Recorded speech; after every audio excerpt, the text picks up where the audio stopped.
मां को अपने बेटे और किसान को अपने लहलहाते खेत देखकर जो आनंद आता है, वही आनंद बाबा भारती को अपना घोड़ा देखकर आता था। भगवत भजन से जो समय बचता वह घोड़े को अर्पण हो जाता। वह घोड़ा बहुत सुंदर था, बड़ा बलवान। उसके जोड़ का घोड़ा सारे इलाके में न था। बाबा भारती उसे सुल्तान कहकर पुकारते, अपने हाथ से खरहरा करते, खुद दाना खिलाते और देख देख कर प्रसन्न होते थे। उन्होंने रुपया, माल असबाब, जमीन आदि अपना सब कुछ छोड़ दिया था। यहां तक कि उन्हें नगर के जीवन से भी घृणा थी।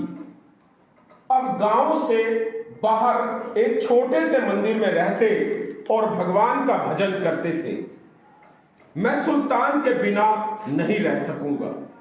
उन्हें ऐसी भ्रांति सी हो गई थी।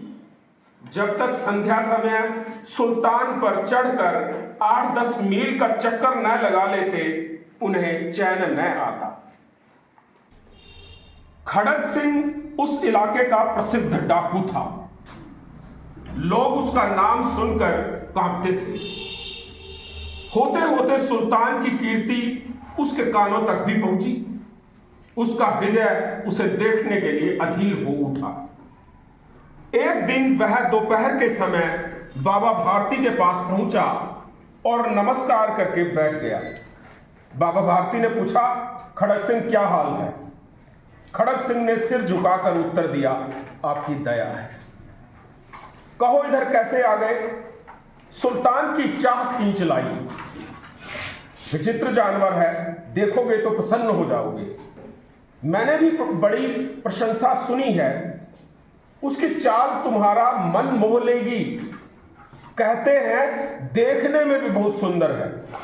क्या कहना, जो उसे एक बार देख लेता है उसके हृदय पर उसकी छवि अंकित हो जाती है।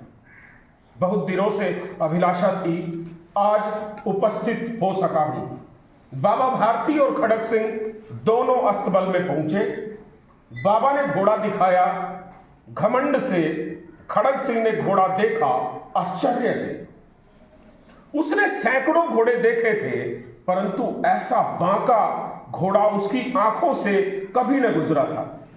सोचने लगा, भाग्य की बात है, ऐसा घोड़ा खड़ग सिंह के पास होना चाहिए था। इस साधु को ऐसी चीजों से क्या लाभ?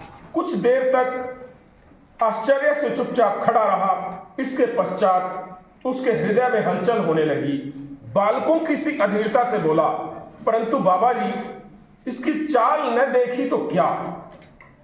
बाबा भारती भी मनुष्य ही थे। अपनी चीज की प्रशंसा दूसरे के मुख से सुनने के लिए उनका हृदय भी अधीर हो गया। घोड़े को खोलकर बाहर ले आए और उसकी पीठ पर हाथ फेरने लगे। एकाएक उचक कर सवार हो गए। घोड़ा हवा से बातें करने लगा। उसकी चाल को देखकर खड़ग सिंह के हृदय पर सांप लौट गया। वह डाकू था और जो वस्तु उसे पसंद आ जाए उस पर वह अपना अधिकार समझता था। उसके पास बाहुबल था, आदमी थे और बेरहमी थी। जाते जाते उसने कहा, बाबा जी, मैं यह घोड़ा आपके पास न रहने दूंगा। बाबा भारती डर गए। अब उन्हें रात को नींद न आती। सारी रात अस्तबल की रखवाली में कटने लगी। प्रतिक्षण खड़ग सिंह का भय लगा रहता, परंतु कई मास बीत गए और वह न आया। यहां तक कि बाबा भारती कुछ असावधान भी हो गए और इस भय को स्वप्न के भय की नाई मिथ्या समझने लगे। संध्या का समय था। बाबा भारती सुल्तान की पीठ पर सवार होकर घूमने जा रहे थे।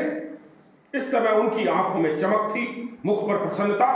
कभी घोड़े के शरीर को देखते, कभी उसके रंग को, और मन में फूले न समाते थे। सहसा एक ओर से आवाज आई, ओ बाबा, इस कमले की सुनते जाना। आवाज में करुणा थी। बाबा ने घोड़े को रोक लिया।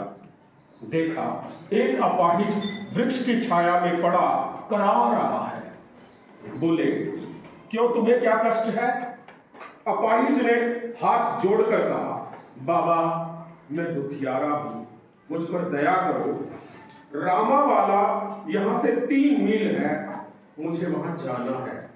घोड़े पर चढ़ा लो, परमात्मा भला करेगा। वहां तुम्हारा कौन है?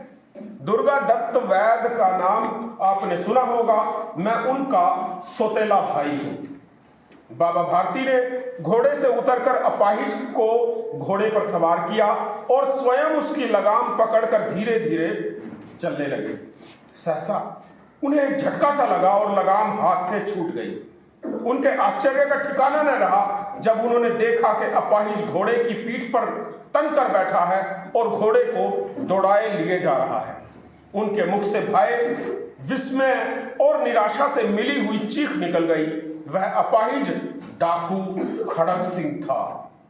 बाबा भारती कुछ देर चुप रहे और कुछ समय पश्चात कुछ निश्चय करके पूरे बल से चिल्लाकर बोले, जरा ठहर जाओ। खड़ग सिंह ने यह आवाज सुनकर घोड़ा रोक लिया और उसकी गर्दन पर प्यार से हाथ फेरते हुए कहा, बाबा जी यह घोड़ा अब न दूंगा, परंतु एक बात सुनते जाओ। खड़ग सिंह ठहर गया।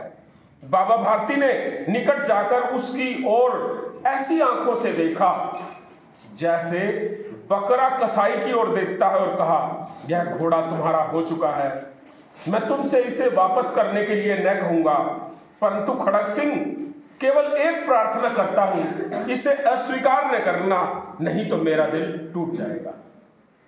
बाबा जी आज्ञा कीजिए, मैं आपका दास हूं, केवल यह घोड़ा न दूंगा।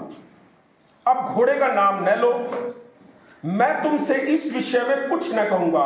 मेरी प्रार्थना केवल यह है कि इस घटना को किसी के सामने प्रकट न करना। खड़ग सिंह का मुंह आश्चर्य से खुला रह गया। उसे लगा था कि उसे घोड़े को लेकर यहां से भागना पड़ेगा, परंतु बाबा भारती ने स्वयं उसे कहा कि इस घटना को किसी के सामने प्रकट न करना।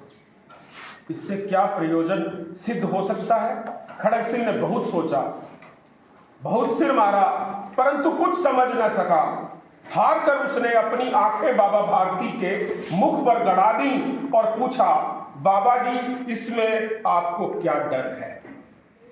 सुनकर बाबा भारती ने उत्तर दिया, लोगों को यदि इस घटना का पता चला तो वे किसी गरीब पर विश्वास न करेंगे, दुनिया से विश्वास उठ जाएगा।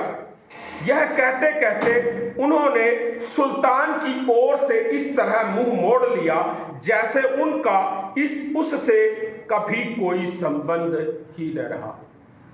बाबा भारती चले गए, परंतु उनके शब्द खड़ग सिंह के कानों में उसी प्रकार गूंज रहे थे।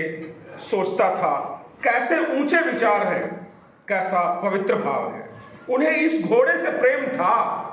इसे देखकर उनका मुख फूल की नाई खिल जाता था।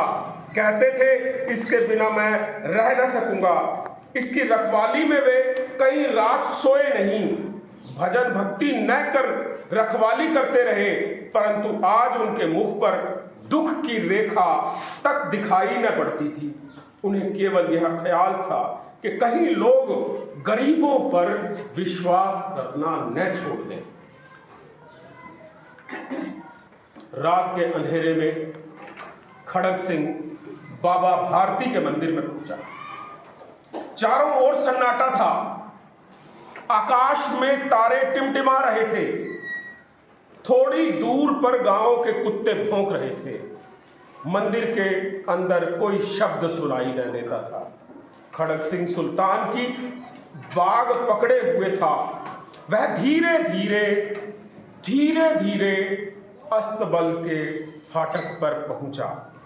फाटक खुला पड़ा था। किसी समय वहां बाबा भारती स्वयं लाठी लेकर पहरा देते थे, परंतु आज उन्हें किसी चोरी किसी डाके का भय न था। खड़ग सिंह ने आगे बढ़कर सुल्तान को उसके स्थान पर बांध दिया और बाहर निकलकर सावधानी से फाटक बंद कर दिया। इस समय उसकी आंखों में पश्चाताप के आंसू थे। रात्रि का तीसरा पहर बीत चुका था। चौथा पहर आरंभ होते ही बाबा भारती ने अपनी कुटिया से बाहर निकल ठंडे जल से स्नान किया। उसके पश्चात इस प्रकार जैसे कोई स्वप्न में चल रहा हो, उनके पांव अस्तबल की ओर बढ़े, परंतु फाटक पर पहुंचकर उनको अपनी भूल प्रतीत हुई। साथ ही घोर निराशा ने पांव को मन भर का भारी बना दिया। वे वहीं रुक गए। घोड़े ने अपने स्वामी के पांवों की चाप को पहचान लिया और जोर से हिनहिनाया।